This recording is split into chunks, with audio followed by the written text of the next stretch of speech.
আমাদের নাঙ্গলকোট উপজেলা একটি স্বতন্ত্র উপজেলা।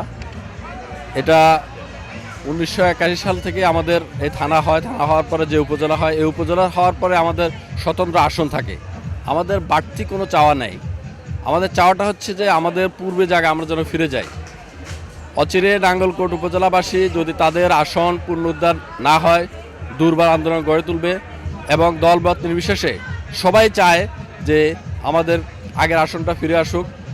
এবং অনেকের ব্যক্তি স্বার্থের জন্য লালমাই থেকে গিয়ে নাঙ্গলকোটের এমপি হওয়ার জন্য আমাদের এই আসনটাকে অনেক বড় আসন হিসেবে সীমানা নির্ধারণ করেন, যেটা কিনা আমার জানা মতে বাংলাদেশের মনে হচ্ছে যেন সবচেয়ে বড় আসন এবং যেটা দৈর্ঘ্য হচ্ছে 46 কিলোমিটার।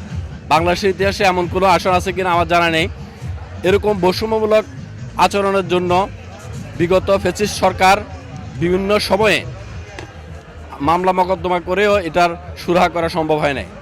ইনশাআল্লাহ এই সরকারের নিকট আমাদের আবেদন, ওনারা যেন আমাদের সেই পূর্বের আসনে যেন আমাদের ফিরিয়ে দেন এবং আমাদের নাঙ্গলকোটবাসীর দীর্ঘদিনের আশা এবং লালিত স্বপ্ন এবং বারবার সেখান থেকে যারা নির্বাচিত হয়েছেন তারা দেশের বিভিন্ন শীর্ষস্থানীয় পর্যায়ে পৌঁছেছেন।